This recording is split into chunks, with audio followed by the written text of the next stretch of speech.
And just like that, we're back. Views from Section 400, Matt, Jack, and Brian. Bring me along. Get the week started. It's Views from Section 400. Make sure everybody's smacking that subscribe button. Down below, just hit 200 subscribers. We got a long way to go. Fun episode for you guys today. We'll react to some NHL. We'll react to some NBA. Michael of the Week. And then we wrap the show up with a brand new segment created by Brian himself, so you can either send praise or hate to him. The Summer Breeze segment, we'll get into that at the end of the show. Listen, I needed a new segment for Jack to hate even more than Michael of the Week. Well, the Michael's staying around. We're doing the Michael of the Week, and then we're doing the Summer Breeze. So if I don't lose my cool during Michael, maybe I'll enjoy Summer Breeze. We'll see. We shall see. But like I said, jam-packed show. New segment, so we'll try and get through that one. But before we get a word from SeatGeek, Mr. Jack, you've been MIA for a little bit, for good reasons, of course, down in Aruba. Don't look as tan as I thought you might have been. How was the trip, man? I got a little bit of color on me, but no, the trip camera. The trip was great. Bright white lights here, definitely killing my vibe. But it was a great trip. Beaches, casinos, great restaurants, fresh fish. I mean, just everything you want in a trip. Yeah, I'm glad you didn't get White Lotused. Yeah, I can't believe you would text me that while I'm on vacation in like a resort style area. That's the only thing that went through my head the rest of that day.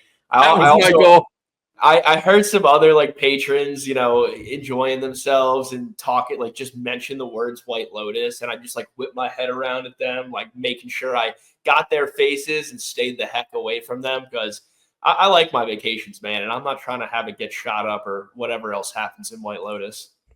A lot of bad things. How'd you do in the casinos?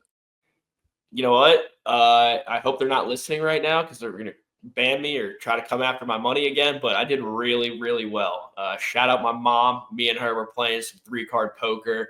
I walked away at 2:00 in the morning with like $500. Really wanted to throw it all down on a couple of hands of blackjack, and she wouldn't let me. And I was just being a good son, listening to my mom and going to bed that night while we were hot. Didn't have the chance to throw it all away. Shout out moms for that one.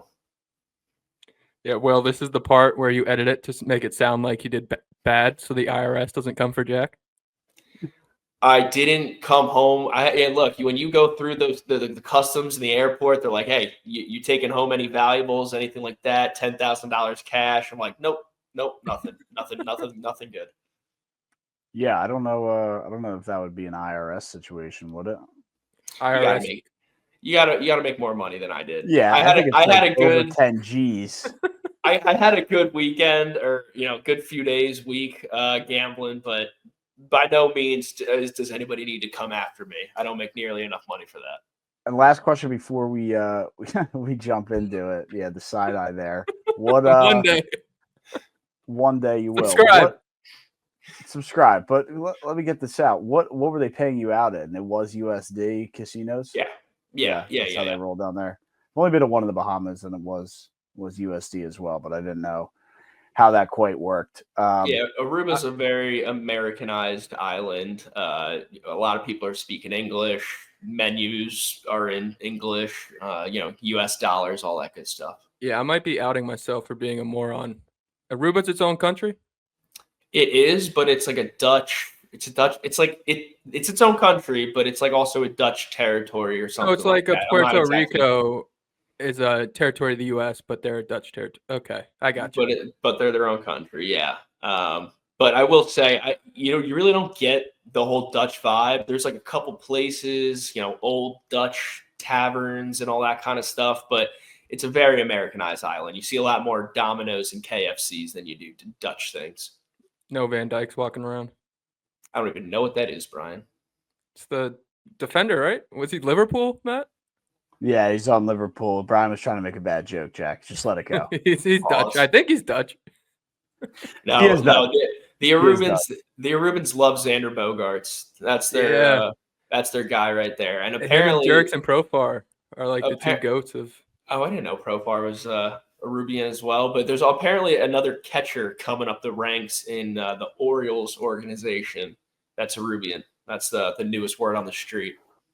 Well, You would know best. Rutschman is not playing too hot, so could see him soon.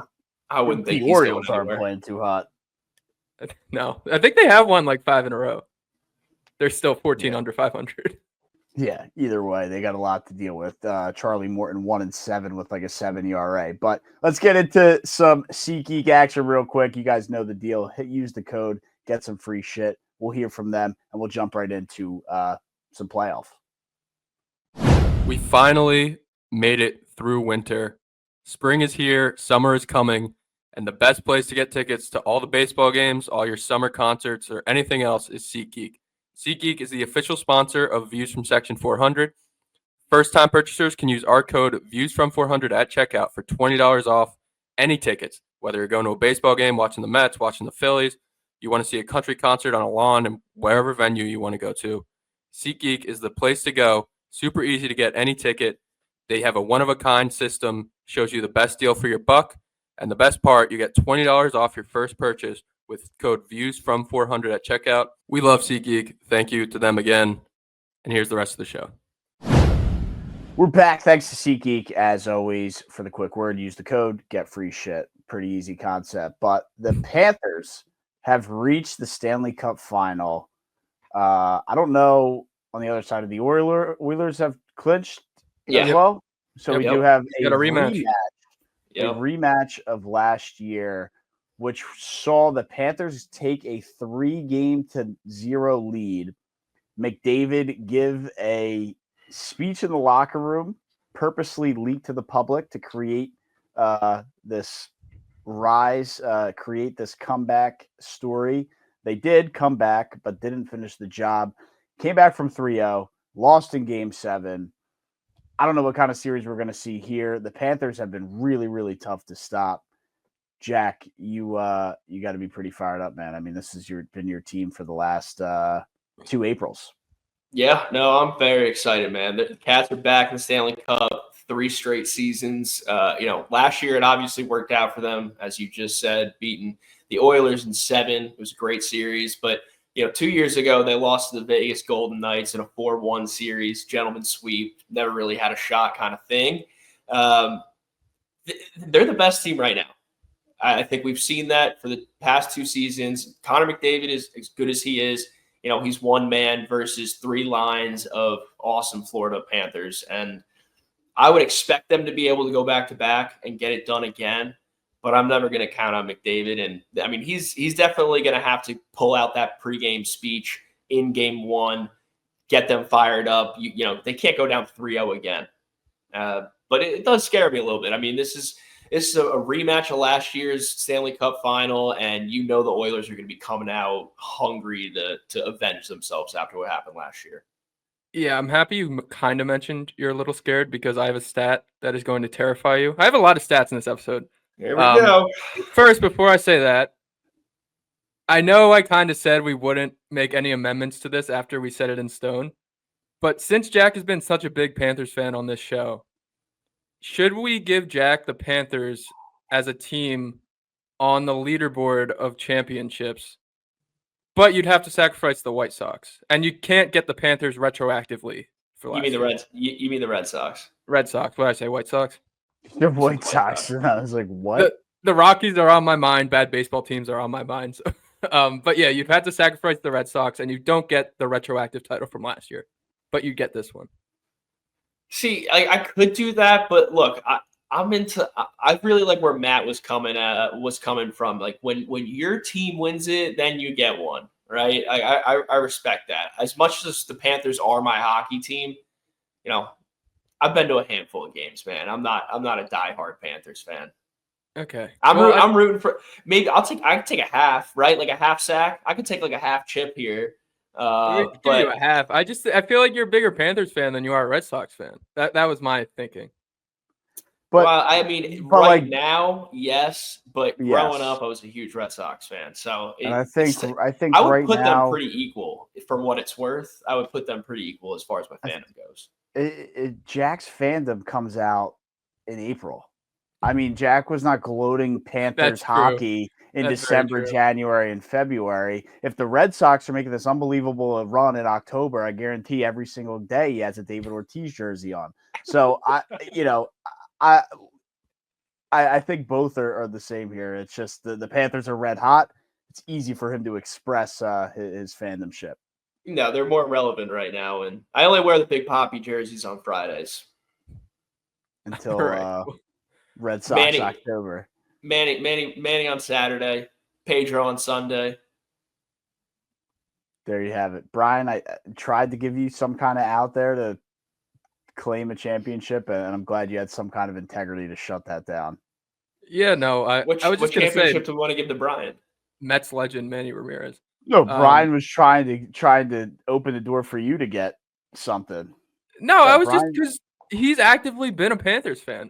I'm fine with the teams I have. I'm probably not going to get one unless it's the Mets for a while. But either way, the stat I have for Jack to put some terrible news into his boots, make him shake in his boots, make him crap his pants, whatever. I can't think of a good metaphor. It's Sunday and it's late. This is obviously a Stanley Cup rematch. The last two Stanley Cup rematches before this, we had in 1983, Wayne Gretzky's Islanders take on the Oilers. They lost in 83. They would go on to win in 84. I might have mixed that up. Wayne Gretzky's Oilers take on the Islanders. Gretzky lost in 83, won it in 84. The rematch after that, we had the Red Wings and the Penguins. Sidney Crosby's Penguins. They lost to the Red Wings in 2008, and then they won it in 2009. That's the last two Canadian GOATs were in the last two Stanley Cup rematches. Lost it the first time, won it the second time. Now we have Connor McDavid, lost the first one. He's winning the second one. it's going to be tough. I mean, McDavid and Draisaitl, the 1-2 punch that they have Hates that. Jack is hates it. unbelievable. But doesn't help him out.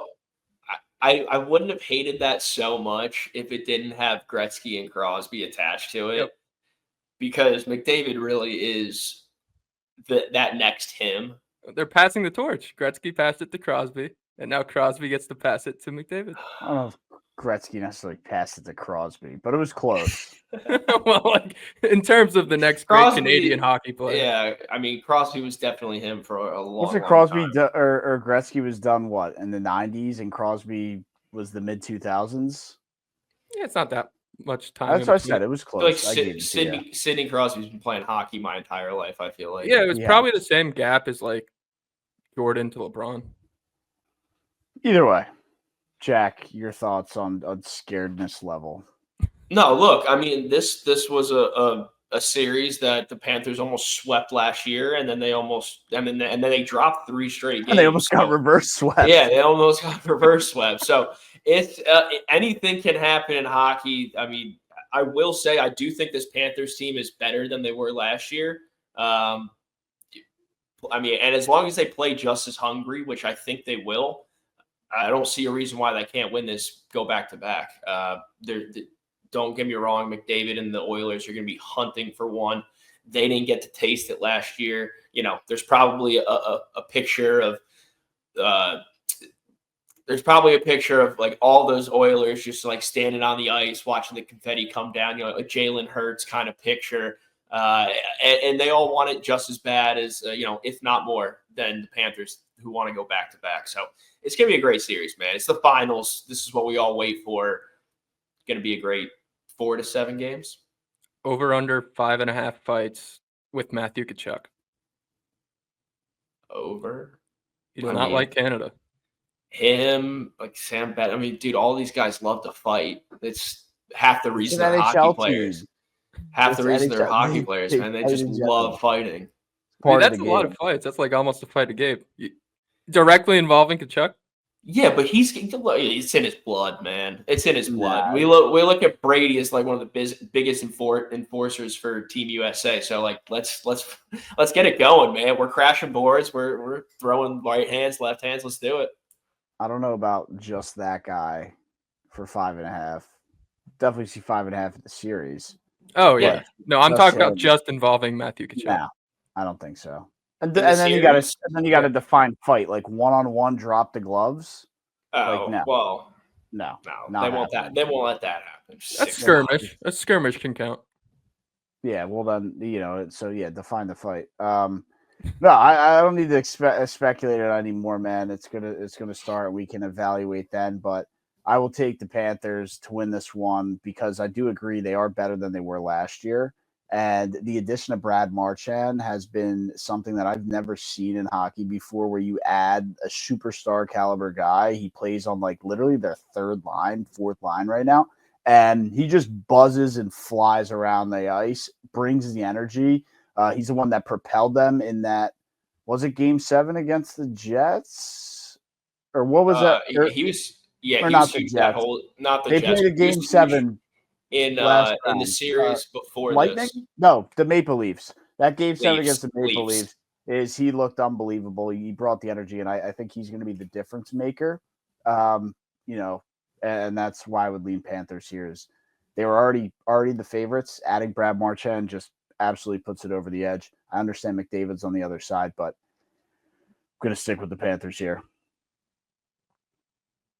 Last thing I want to say on this is I really was hoping the Oilers would get bounced so we didn't have a rematch, so we didn't have McDavid and those boys, extra juiced up for a rematch, in the Stanley Cup. But I'm still going with the Panthers. How could I not at this point?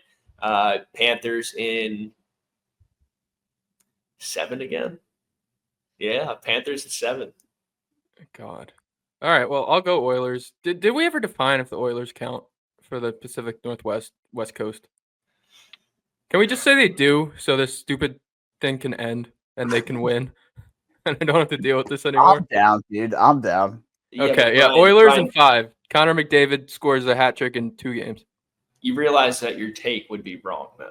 Yes, but I'm just ready for it to end. It's in the back of my mind in every major championship. Like, is this team West Coast enough? You would get all the backlash is too much pressure. But let's jump over to the hardcore now. The NBA playoffs. We finally have an NBA Finals matchup set up.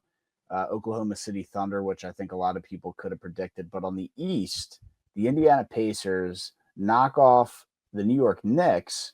And the Knicks were celebrating in the second round after they beat the Celtics that they were the team of destiny. They were the team to beat. And I'm not saying they necessarily took the Pacers lightly, but it just felt like, they thought they had it wrapped up after knocking off the Celtics, and it was far from the truth. Being wrong. I do have another stat here. The last time the Pacers made it to the NBA Finals in 2000, they beat the Knicks also in 6 games. They would go on to lose to the NBA MVP, Shaquille O'Neal, and the Lakers in 6. Seems like history's about to repeat itself. I mean, I've doubted the Pacers at every turn so far, but I'm going to doubt them again. I think OKC's just looked amazing. Pacers, I mean, look, they could have lost first round. I know you guys filled out brackets. They could have lost first round to the Milwaukee Bucks if Dame was healthy and Giannis was playing. I picked them too. Yeah, I think I may have as well. So, I want to see Dame and Giannis. I wanted to see that work out for them in Milwaukee. Get Dame a ring. Wasn't going to happen, but Pacers, they blew by them, and then they had the number 1 seed in the East, the Cleveland Cavaliers. And I know Matt thinks that they were frauds from the start. It's fair to think that, especially after what happened here. But they took care of the number 1 seed, Donovan Mitchell, who first team All Pro or All NBA, I guess they do. Phenomenal series there by them. And then you get to the Knicks, and you're right, man. Everyone thinking they're the team of destiny. Pacers, though, man, they look like the Spurs. I've said it a couple times. They look like the 2013, 2014 Spurs playing pop-back basketball, extremely efficient. And now they're about to go up against one of the most efficient defenses. So this is just going to be a phenomenal series. I'm excited for the Pacers, man. I'm happy for them. Yeah, you get the Pacers who don't turn the ball over. I mean, Halliburton in their last 2 wins had 50 points, 30 assists, and 4 total turnovers in 2 games. Like, you have that against the Thunder, who kill you and make you turn the ball over 25 times a game. It's going to be fun. As dominant as the Pacers have looked, I always go back to how different this series could have been if that bounce on the back of the rim on that Tyrese Halliburton shot in game 1 doesn't somehow just land through the hoop. Instead, we're at game 7 right now. But he gets that bounce. Like, the Pacers looked so dominant, and they still needed that crazy comeback and that shot to get out of here in 6. And then you have the Thunder on the other side that have just ran through everybody. Brian's just like trying to like say that these playoffs haven't been boring. As soon as you brought that shot up, Brian, I was fully expecting Matt to say something about the Kawhi Leonard shot, how that bounced up, and if it doesn't go in, what happens with the Sixers? Yeah, they probably win it all. It Jimmy does Butler go was on in. one that year. Yeah, and then it does would've go won in, it and all. next thing you know, like Kawhi Leonard is the champion of the NBA, and the Raptors get one, and trophy goes to the Sixers for a year, which Fred VanVleet makes $30 million, which should have never happened. Crazy stuff happens because the ball takes one bounce. It's why we watch sports, man. I mean, you can't blame it. I'm just saying, like, I feel like a lot of talking heads are going to be like, the Knicks got killed in this series, and I didn't see it that way. No, they got screwed in most of their games. I still stand by this. I mean, that was pretty egregious to watch with all the fouls. I do really think that they need to figure out something. You can't just have people fouling for 3 straight minutes to finish a basketball game. Yeah, Thibodeau's also got to learn how to play a bench. I also agree with that. And Matt, I know you were bringing this up a lot. At what point do we blame Thibodeau if he can't get it done? I know none of the players are going to blame him. I don't think a ton of fans are going to blame him. A ton of Knicks fans are going to blame him, but they really should, because these guys, they just look tired. We're blaming Cat's defense. Okay, well, Cat's playing 30-something minutes a game. Like, how many did he play in Minnesota?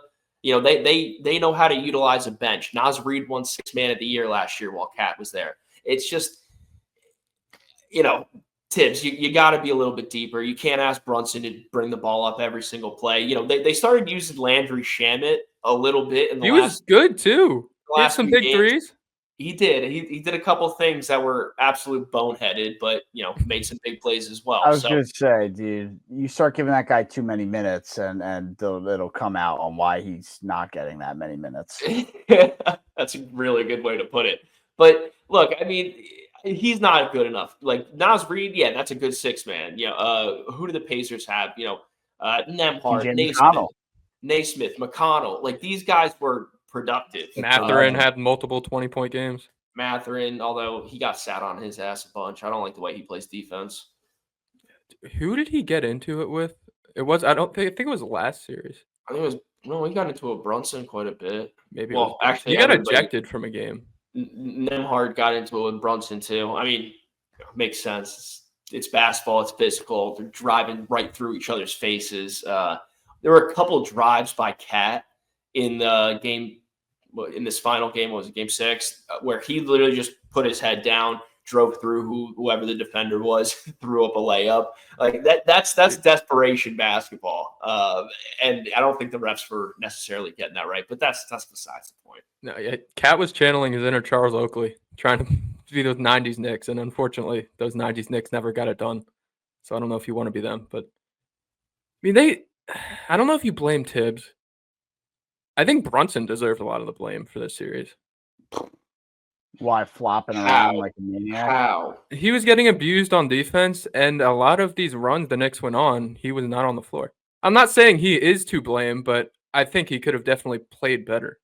Well, yeah, sure, but like, let's look back at like the 2 series beforehand where he's putting the Knicks on his back, from a scoring perspective, in every single game for the past 20-something games. And let's not act like it's just his playoffs. It was all season long. He is putting the team on his back from a scoring standpoint. Obviously there were times where Cat stepped up and had big games. It's always nice when OG Anunoby or Josh Hart can contribute 20, but I blame Tibbs because you're asking too much of JB. He can't do it all. He can't. At a certain point, the stamina, the fatigue, it sets in. Yeah, I don't know if you guys saw the press conference of Thibodeau. I don't know, maybe it was after they won the game to force a game 6 or when it was, but just flat out, the guy doesn't look healthy. I mean, he was shaking like crazy. His skin was like, whenever you have like what's the word I'm looking for? Like a long-term illness, and your skin looks like you're like sick, like badly sick. that's what he was giving off. And like I said, his hands were like super shaky. So, you know, I would say that guy's got to go checked out by doctors before he thinks about playing or coaching another basketball game. That's what my takeaway from Tibbs and this series. He doesn't look like he's in the best shape, and he's standing a lot, and his heart rate's probably going. I'm sure he's a little banged up after this playoff run. Yeah, like he looks checked out.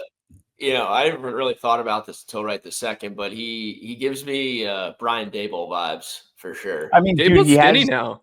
He has. Oh, actually, that's a good point. I forgot that. Yeah, he's on that Ozempic. That little transformation. Daboll's also a lot younger, right? Has to be. Yeah, but he's just talking about in terms of like potato-shaped body type. I got you. Thibodeau has like 3 strings of hair that he gels and combs back as well, like for no reason. Like what's going on there? I'm not sure, but you know, you do you, bro. But something about people in basketball not being able to let that hair go. Yeah, we've seen it for forever. Shane Larkin used to be a Knick. He plays in Turkey now. Get Thibodeau over to Turkey, get him a hair transplant. Maybe bring Shane Larkin back over too. They could use some bench. I don't know, man. They'll it's the Knicks, right? Like they've had this run of success for the first time in forever.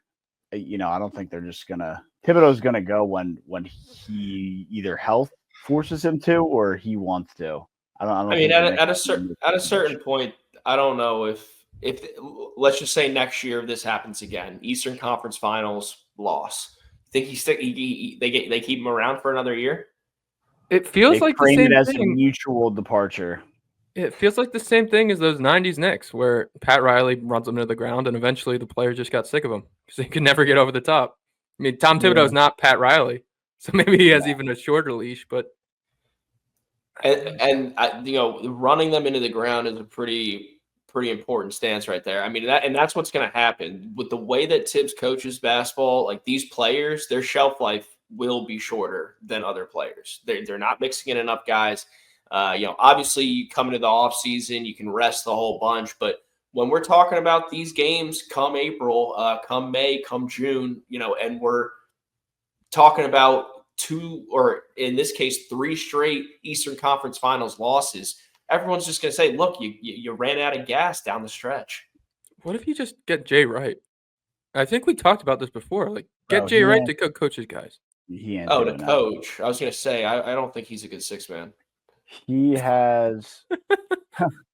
he might be better than DeLon Wright.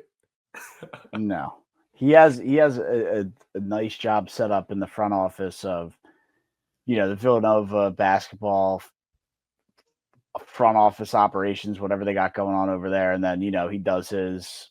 I guess he's a March Madness analyst. I think he comes on for CBS Sports during the year as well. Yeah, he's with Turner and all their coverage. So he, you know, he doesn't need the headache and the stress anymore of coaching, especially and the criticism at the NBA level. It's wishful thinking at best. No, he's a criticizer now. He's not going to take any criticism. No, I agree. If he would have stayed. He could be fun because he's still like in great shape. Like he's in his early 50s. Sorry, I'm watching this baseball game. Yeah, dude. Auburn didn't start, did they? No, I'm watching Stetson NC State to see who plays Auburn. Oh, okay. Did Wright State win? Stetson's up 8-5, but NC State just loaded the bases.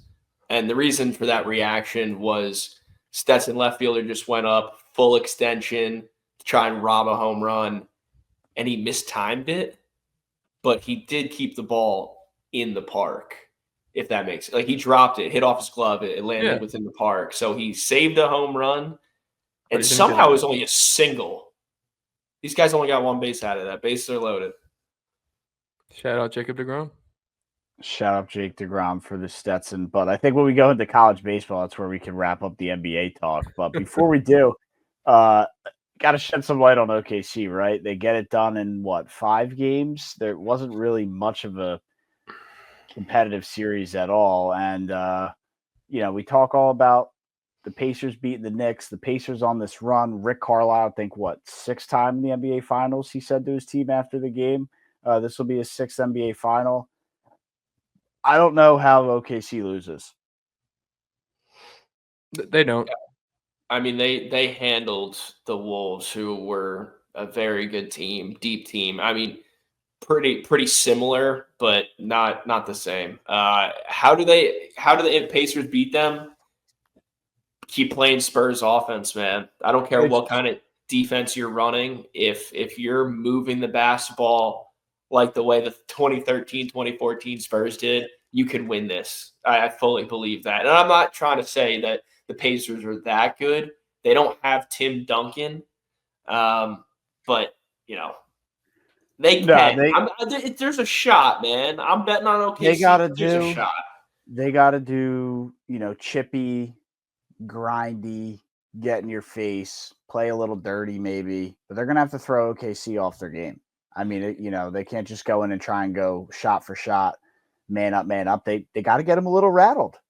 I don't think the Thunder are going to let the Pacers try to go shot for shot. It's just going to be this suffocating defense. And this guy, Boss Rohan, which probably isn't his real name, but commented on our TikTok, and he said this might be there's a scary chance this is the worst Thunder team we see in the next couple years. And I kind of thought about that, and he's right. And the worst Thunder team is favored to win the NBA Finals like 7-1 right now. Yeah. Well, what is it, like minus 480? Minus 600? Yeah, last I saw was 650. 650 now? Not even close. It's not even close, but we'll see. The game has to be played. The odds are the odds. The game needs to be played. Yeah, I tend to agree with the odds in this case. I'm not saying it'll be a 4-0 sweep, but I think if we just saw them do that to the Timberwolves and 4-1, I think at best the Pacers win 2 games. Minus 700.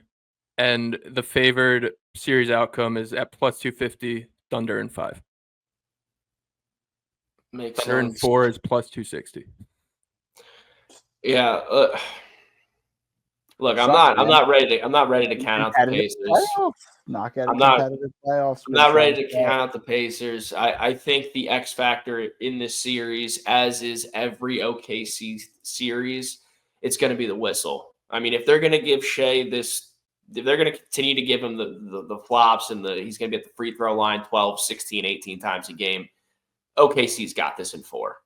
Yeah, the whistle. The 2 games the Pacers get are from the whistle. I don't know if they even get 2. I think we see OKC win by double digits at home to start it off. And in game 3, Halliburton has one of those games where he has 30, 15, and 7.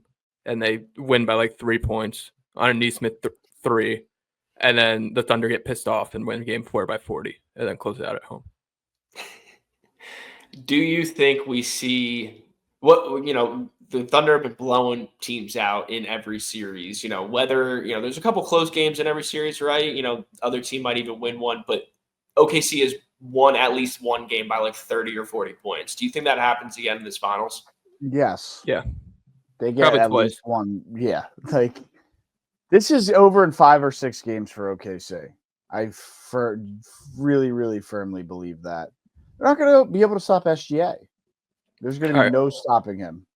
Do we want to squad ride Dorcher Chamber Finals MVP?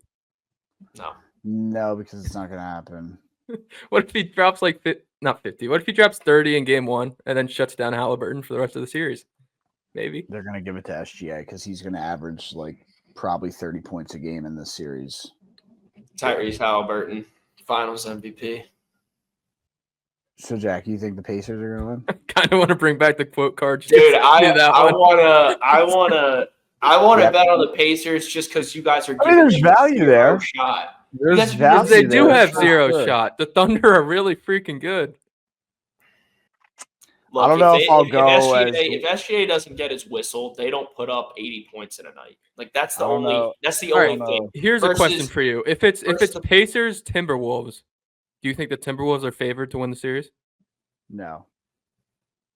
I think they are. I still don't care. Like I still think that people. No, I think just like Tyrese Halliburton, people are still thinking that these guys are underrated or not giving these guys enough appreciation.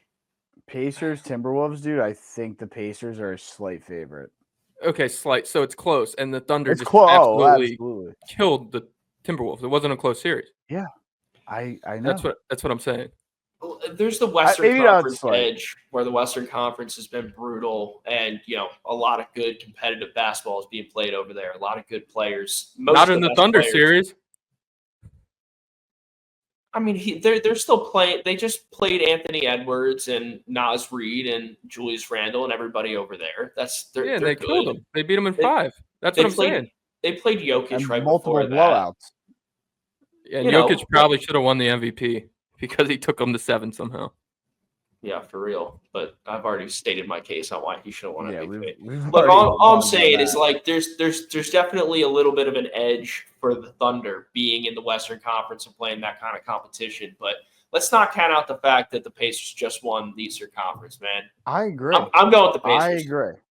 I agree, and I love Halliburton. I love the way they're playing. I'm a big Rick Carlisle guy. I was when he won the title with Dirk and the Mavs back in 2011 and took down LeBron. So I love what the Pacers are doing. I don't know if you watched the pod Brian and I did last week. I gave the Pacers and their whole front office their flowers. But I'm not going to allow what I've seen with my eyes sway what I just maybe want to believe because I like what they're doing. And OKC has been that team that not unbeatable, but unbeatable in a series. You have to win 4 games against them. You're not going to do it. There's no other team. And that's why I'm not giving them a chance. 1-for-1, the Pacers can match up. Series, I just don't know how the Pacers win 4 games. That's why I'm not giving them a chance. If it's the NCAA tournament, maybe the Pacers win. Yeah, and I understand that. I think that's fair. I think the Thunder have the best home court advantage that I've seen in the NBA in a long time, and it's very impressive. Shout out OKC and their fans. I don't know if we've seen. Have they lost a game at home in these playoffs yet? I'd be surprised to hear that they did. That's a good question. They lost in Minnesota. Who was their second round? Oh, Nuggets. Oh, well, that went to 7. So did the Nuggets just win every home game? No. I think they beat. Nuggets definitely got to win on the road. Maybe 1. But I there was a feeling after they went back to OKC for Game 7 that the Nuggets had no shot. Yeah. And I felt that because of the crowd. And they started out hot too. I don't know if you remember that Game 7. It was like the Nuggets were right there. It lasted for all of the first half. Yeah, so it was like the first quarter. They've lost one game, and it was that Aaron Gordon not put back, but he caught the 3 and then at the buzzer. That was the one home game they lost. One game that OKC's lost at home. Yeah. So, that can happen once or twice with this Pacers team, man. We saw them do it to the Knicks in the Garden. So I'm not going to say that they can't do it in OKC, but I will say, again, another +1 for OKC is that home court advantage. Also, correct me on this. I know this is a stupid question, but OKC, they have home court advantage in the NBA Finals because they had the better regular season record over the Pacers. Yeah. Okay. I think and the better so dumb, but okay. Better seed. No, the better seed though, right? They're the 1 seed and the Pacers are a 3. Or whatever the Pacers are. Because the Pacers were 4. Yeah. No, and I can understand that's why they did that, but man, bring back the All-Star game. You want the NBA All-Star game to turn home court in the finals? That's crazy. Yes. I think the players will start trying. That might be the dumbest thing you've ever said on this Come on, I love when baseball did that. Love when baseball did that. Baseball was cool because they used to not do interleague play, and the leagues actually meant something. Basketball, it's not going to make them try, and then it's just going to make them bitch when the new CBA comes up. Maybe it will. Maybe it will. Think so. A team like the Thunder, you got Shea out there in the All-Star game going hand because he knows he's going to be there. It's going to be like Edwards, same thing. Maybe slightly, but I don't think so. It's never going to happen. I like your thinking. Anything to make it more entertaining. Get me more jazzed up. Entertaining. That's all I would say. But I think Jack's on the Pacers, and Brian and I will stick with the Thunder, which we were on last year too, plus 8,000 future ticket, and Year too early. year too early, man. But we'll see what happens, man. It should be fun, and we'll dive into, I guess, more. I don't know. I know I have some weird travel plans this week, so we'll see my availability for the Wednesday show. But I think we're like a week out from the final. It starts in 5 days. I think it's Thursday right? night. Thursday night at like 8:30 or 9:00 is when we get game one. So we got like 4 or 5 days to sit on this. All right, let's jump into the little Michael of the Week action here, up in section 400. Back now for the Michael of the Week. We will get into the Summer Breeze section or segment in just a little bit here for to kick that one off. But first, we keep the main thing the main thing. It is the Michael of the Week. Mr. Jack, we'll kick it over to you. We haven't heard from you in a while. Let us know what you got. You don't have to look so mad about this every week. No, it's my favorite segment. I love personality now. I love the Michael of the Week. It's my opportunity to talk about something random or surprising in sports. Do I have that correctly, Brian? Yep, that is the definition. Still nobody knows what it is. Well, something that I found surprising in sports this week. I was watching Stetson baseball. I know I'm watching them right now, but I was watching them against Auburn yesterday. And I saw one of their players get a big hit, and they said his name was Jaden Hilton. And I was like, oh, wow, that name sounds familiar. I used to play baseball with a kid named Brandon Hilton, and kind of looked alike. So, went to Google, power of Google, and I found out that it's his younger brother. And I grew up playing with his older brother, and now this kid is playing for Stetson in Auburn. Lost Auburn, thankfully, but had a big hit. Chill out here. They might play again tonight. I know, and I'll give him his flowers. They're down 2 right now. I'll give him his flowers for when he gets up to bat, unless it's like a big situation. But he got a hit. We were up like 6 runs already, Brian. It was fine. I was allowed to cheer for him. It was a single, no RBIs. Relax. But yeah, man, just a small world. Small world. Played baseball. That kid, he grew up in New Jersey like me, and now he's playing in Auburn after I had a nice career at Auburn. No games played, but good intramural career. Couple intramural ejections. Did I get ejected from the intramural team? You did once. Once? Clothesline somebody. In baseball? No, in football. Oh, okay. Yeah. Whatever.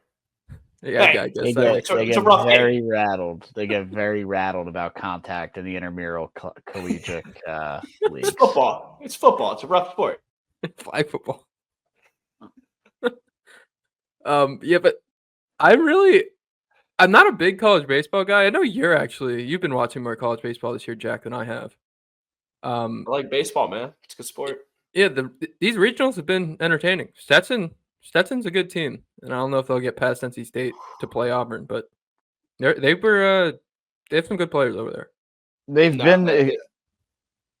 Sorry, I was just gonna. It just goes to show, how good MLB players are. Like for an Aaron Judge to hit 300-400 in the MLB is absolutely insanity. Like there are guys hitting 300-400 here in this Irish regionals, like Irish, who he'll have a career, but there are guys who hit 300-400 in college that never have an MLB career. I mean, there is just levels to this shit, and it's crazy, man. Competitive as heck. All D1. I mean, these guys are playing against Auburn, dude. It's creme de la crop. Yeah, I mean, even the kid on Auburn's like 5'11", 100-pound soaking wet. Eric Snow. Shout out to the 76ers, but he's not gonna go to the majors. But he's hitting like 3-something, 12-game winning streak. He's one of the best players in college baseball right now, and you're right. He doesn't have much of a shot at an MLB career. Who knows, man? He could be the next Altuve. It's crazy, man. You never know. But I was just gonna say, going back to you guys kind of highlighting the college baseball playoffs here, and it has been entertaining. I can't say I've been like totally dialed into every single game, but I did see a funny stat, and this could be a Michael of a week or Michael week, whatever you want to call it in itself. I think every single team that hosted a regional or super regional, whatever they call them, has faced elimination or in an elimination game. Except Auburn, I Except guess. it wasn't. Except Auburn. Every Auburn team. They showed some graphic that like every team hosting, and Oregon already got knocked out. I think they hosted a regional, and they're already Yeah, done. they got versus Cal Poly. That game was nuts. Yeah, so they're That game already was out. And I think everybody else, I guess besides Auburn, faced an Vandy got elimination game. eliminated. They would have been Clemson eliminated gone, too. earlier. The Wright State coach pulled the pitcher with a no-hitter through 6 innings, and then Vandy came back and won. Wright State won today? Wright State won today, beat Vandy in that elimination game, and Wright State's going to play Louisville tonight. Bro, that's electric. Yeah. I wonder if they could bring Shout that out kid Wright back. State. I get flashbacks from Wright State from college basketball. Yeah. Hell Are they yeah. still Horizon League, or did they move? The Horizon League, yes, with like Cleveland State, Gritty League. Oakland, Robert Morris. Robert Morris might be in that. Is Green Bay in that? Yeah. Yeah. Real gritty league. U- Ironville. UIL like Milwaukee. Yeah, dude. Or UIW Milwaukee. Whatever the fuck. The team that even know lost, these schools. IUPUI, aren't they in there too? Yes. They lost like 50 games the one year. Detroit Mercy. Yeah, they had the kid that set the record for points. Dude, I Detroit Mercy. I know that league way too well. Yeah, they tried to find or make an extra postseason tournament for like 7-29 Detroit Mercy, so this kid could break John Stockton's record for points in a career. They never did though. Either way, college baseball has been pretty fun, and it'll probably continue. But Brian, you got a Michael of the Week for us? I do, and I'm sticking in baseball, but I'm going to the majors. I had my White Sox slip up earlier this podcast because the Mets just played the Rockies. Bad baseball teams are on my mind. The Rockies lost today. They are now 9-50 on the season.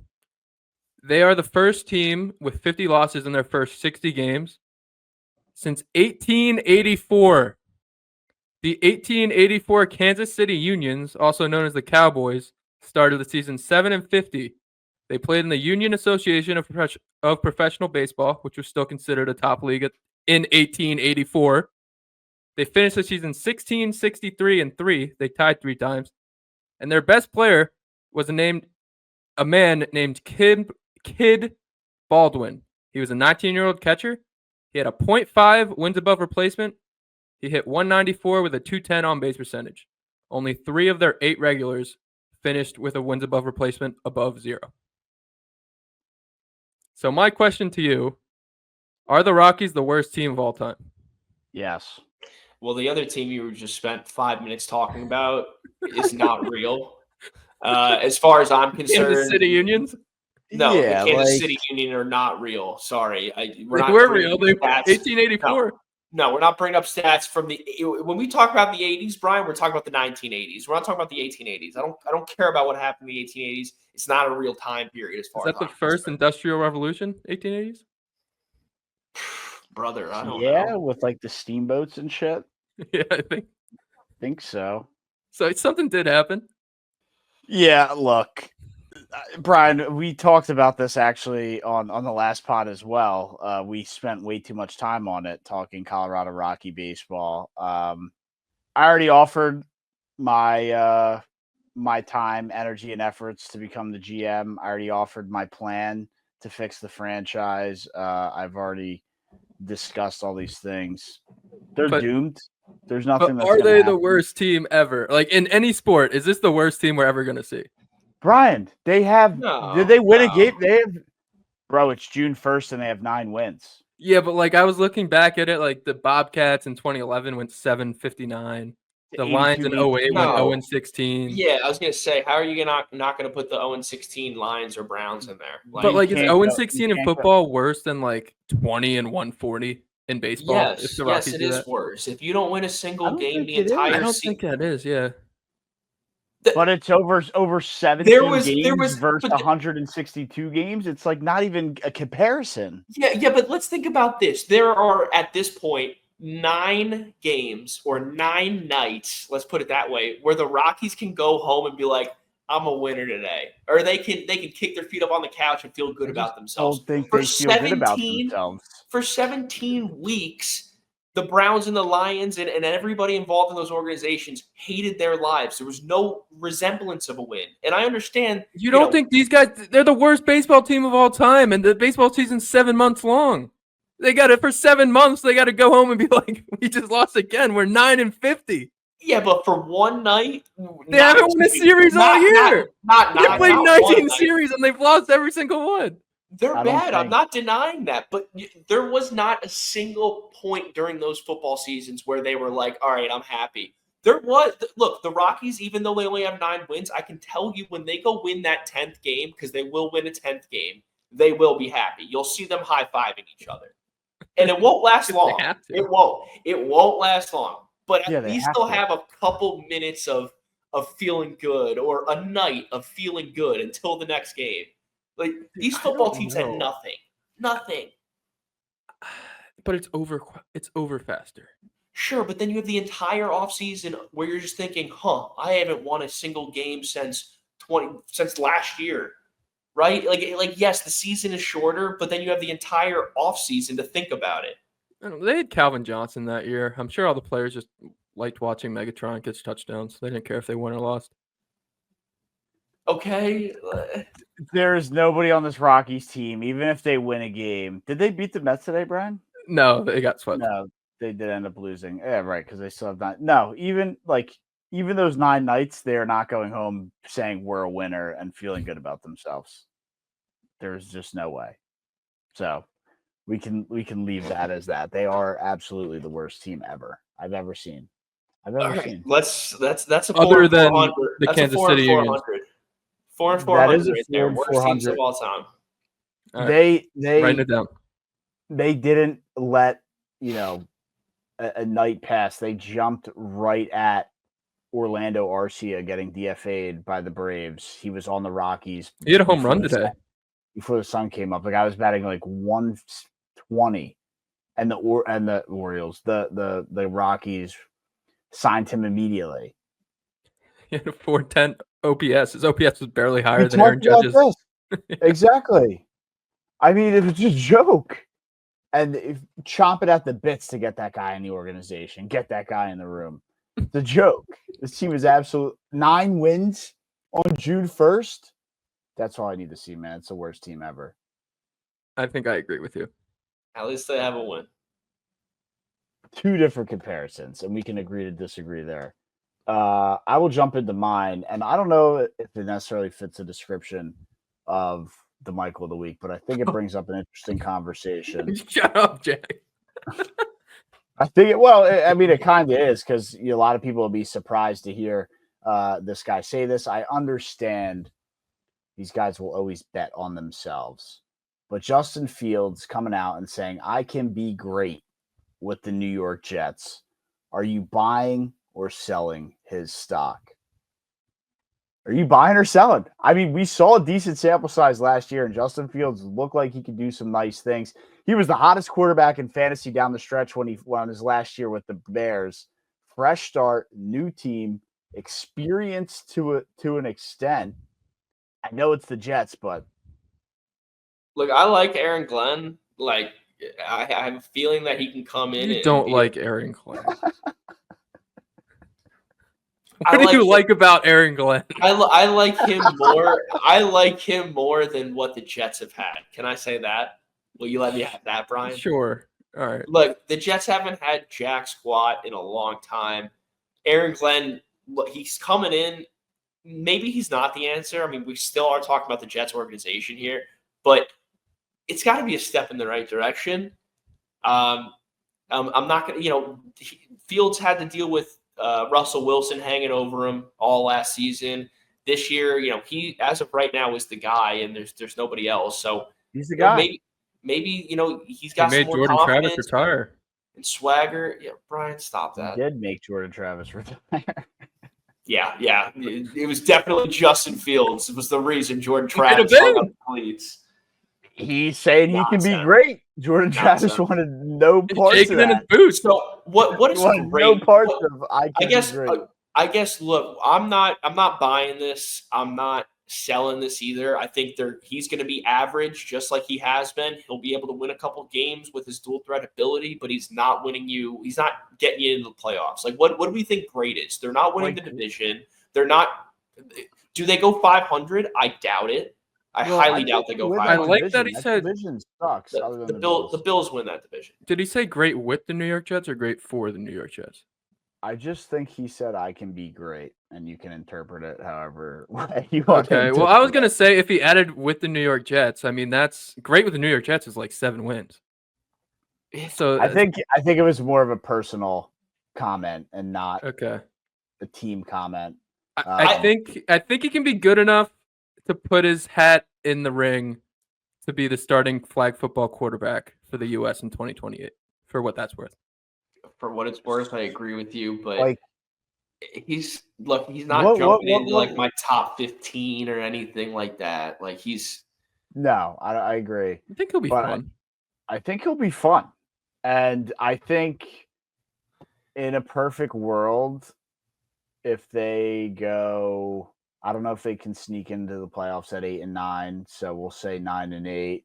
They sneak into the playoffs and pull off an upset win in the first round or wild card round. That's a great season for the Jets. And if they're doing that, that means it's a great season for Justin Fields. I fully agree with you there. If they can go 9 and 8 this year.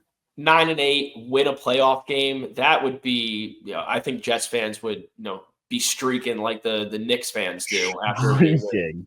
But I don't expect that. I don't expect them to go 500. 8 and 9 would be a huge win for them. I we're looking at like 5 to 6 wins. They're going to be 3 wins again. Yeah, you guys think that he could be exciting with them? I'm really not looking forward to that. The Jets historically have been a defense-first organization, not one to put up points, low-scoring games. Just they're bringing in Aaron Glenn, who's going to be coaching that sort of mindset. You'd think Justin Fields, man.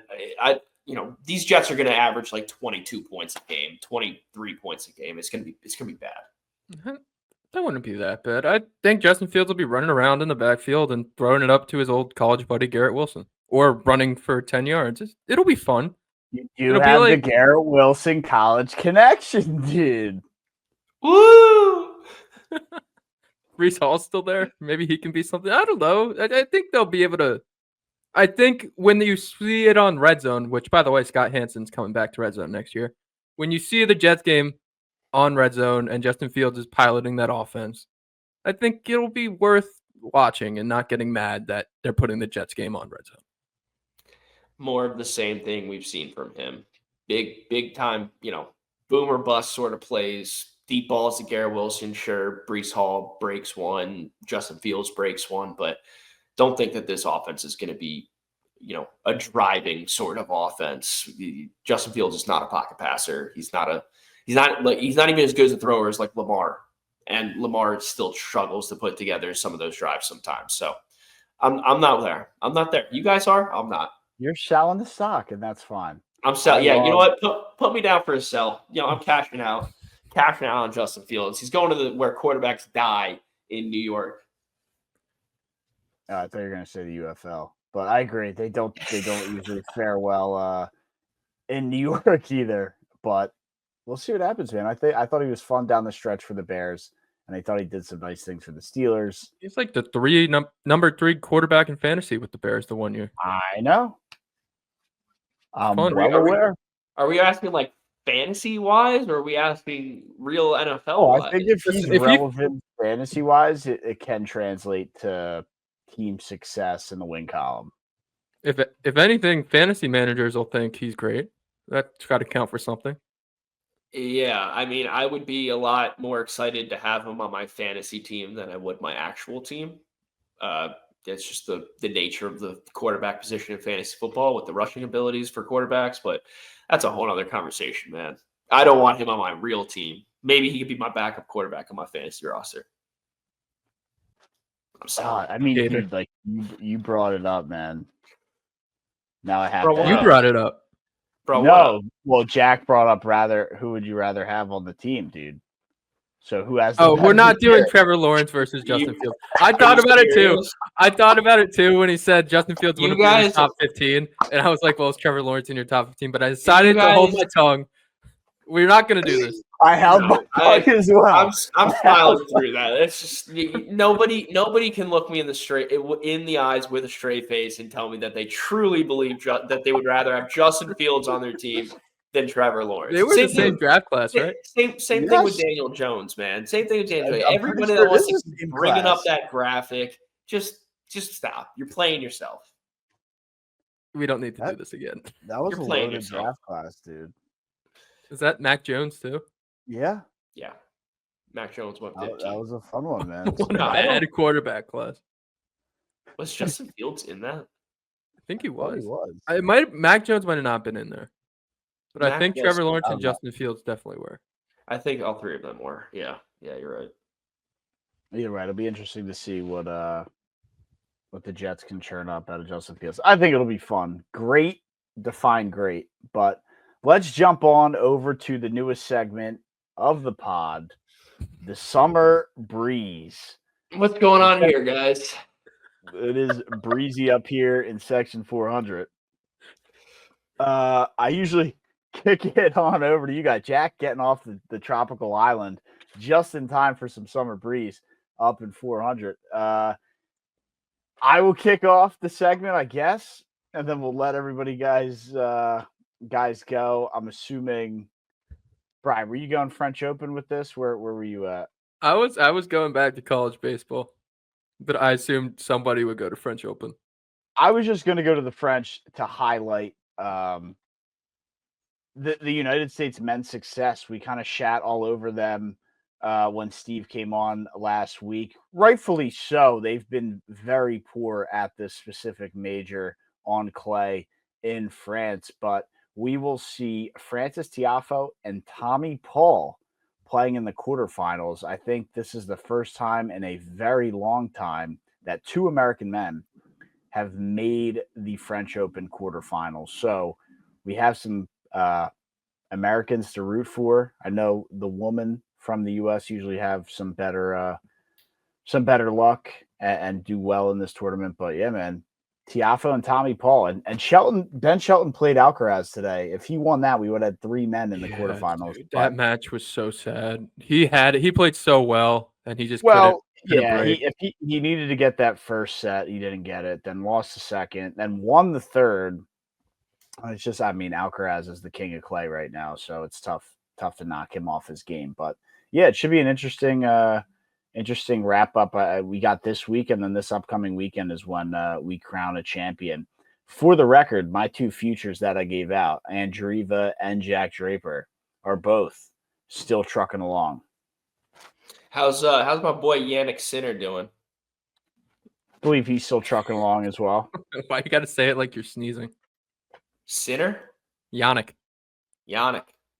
But no, I was sad to see Shelton go down.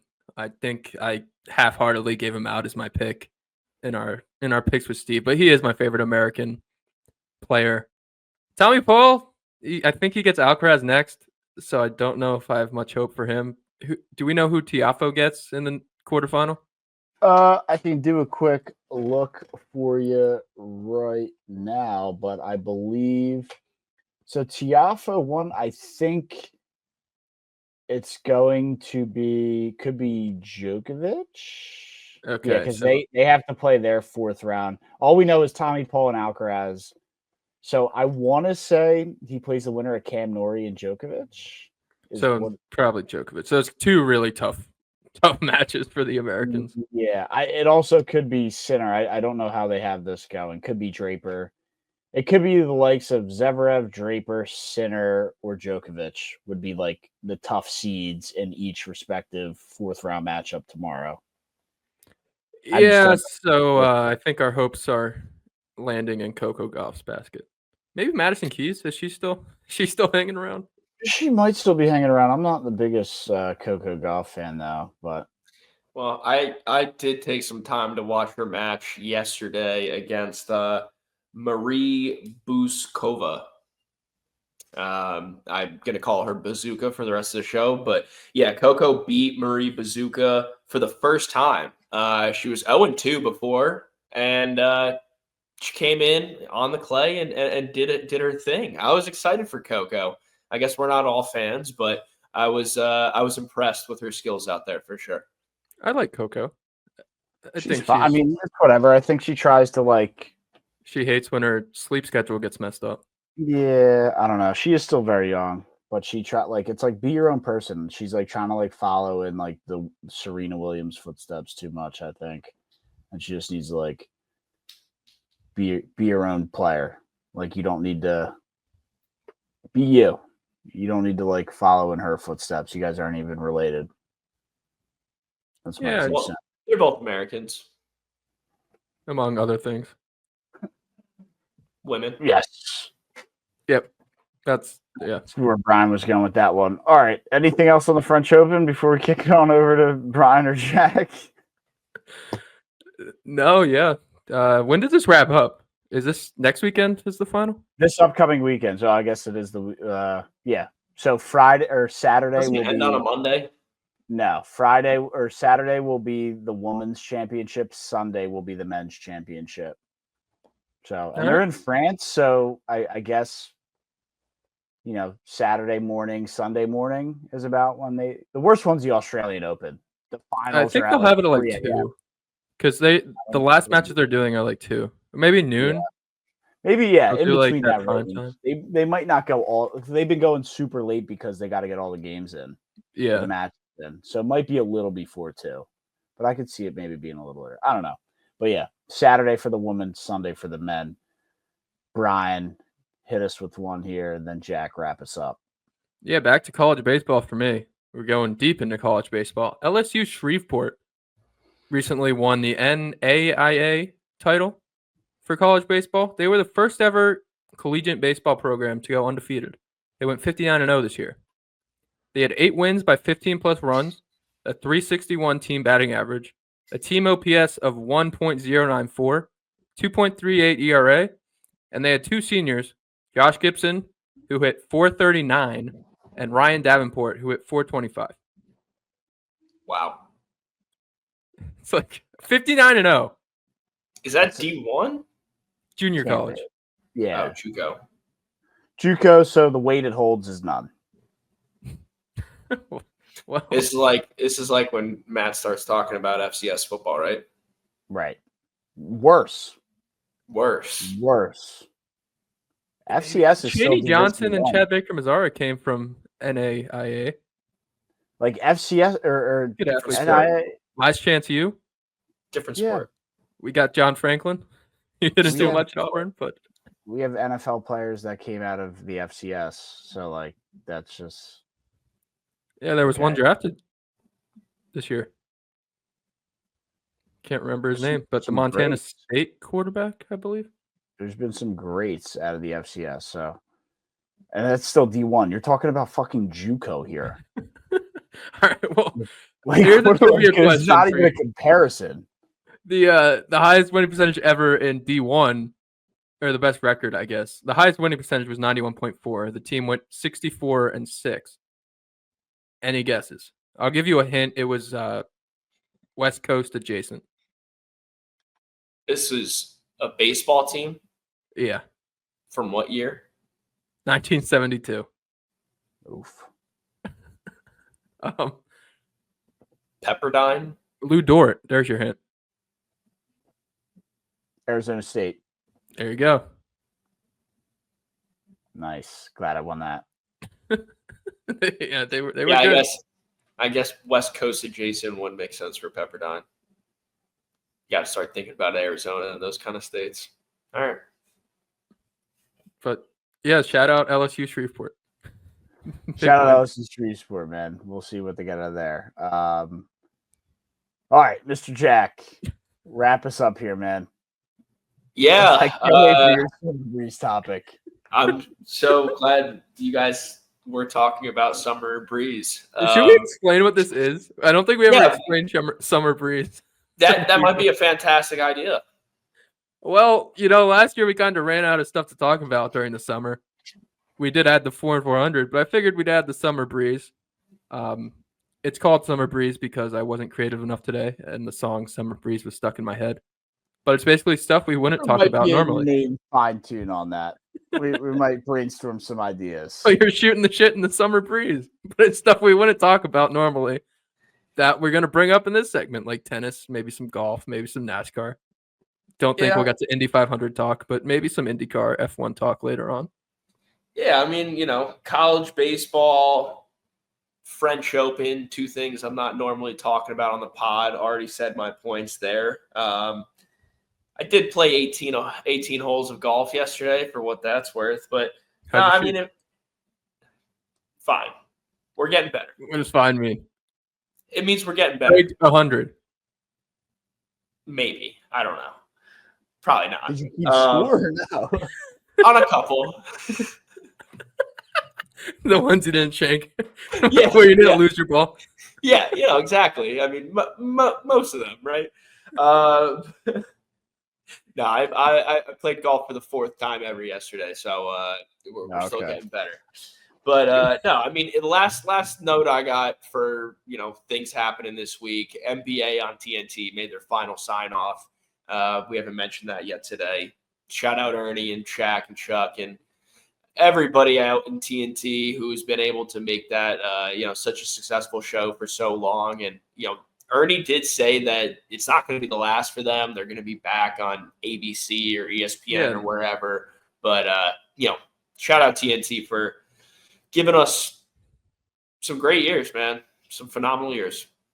Is it they'll the all be full back. crew that are coming back though? Like, because I know they have like the girl. Was it Allie the Force or one of the girls is a sideline reporter? And then That's joining.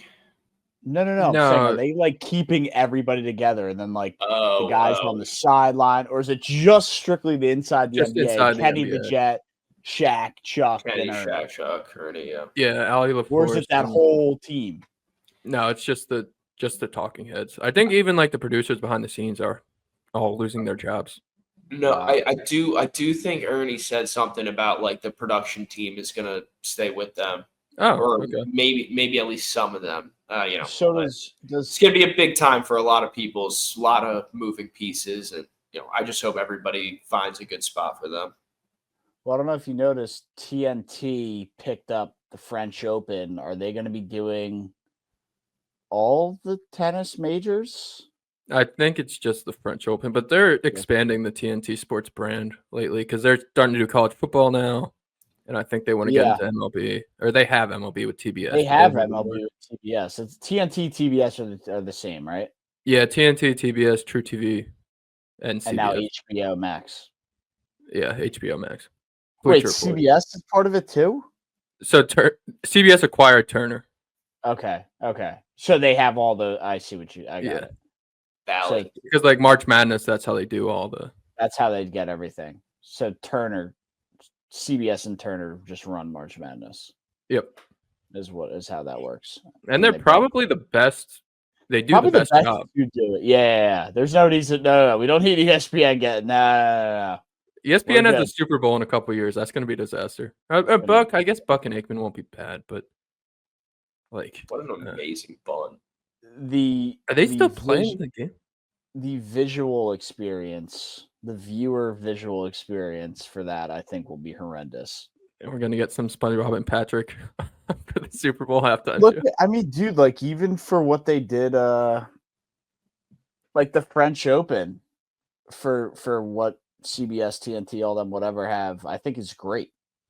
Yeah, they have great. Like the John McEnroe Red Zone type thing, and just everything looks good. I mean, ESPN just like stick to doing like Sports Center. Yeah, the best thing about ESPN nowadays is just how they have the ESPN Plus, just random games you could watch. Yeah, random games, and if you want to watch early round coverage of golf tournaments, you can like the featured groups and stuff.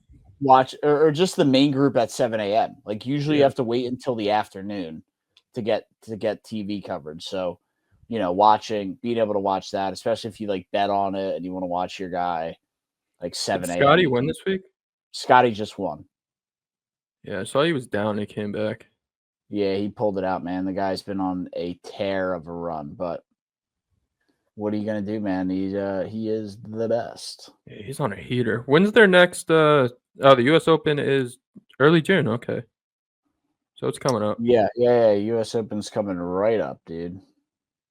See if we can get a golf guy on for that. Is that next weekend or 2 weekends? Two weekends. They got It's the like Canadian Open next weekend. Yeah, it's the 13th to the 16th is the U.S. Open, Canadian Open. But I think that's where we wrap this one up, fellas. No, Yeah, just like that, we shut it down. You Yeah, guys can go let's, enjoy some Auburn baseball. hopefully enjoy.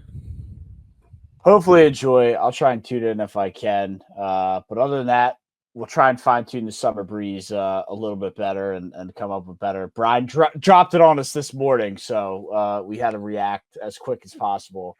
But yeah, I'm Matt, Jack, and Brian as always. Views from Section 400. Happy summer. If you hated Summer Breeze, let us know in the comments. We'll bring back views 4 and 400. Shut the fuck up, please. I don't think 4 and 400 is going anywhere. Better not be.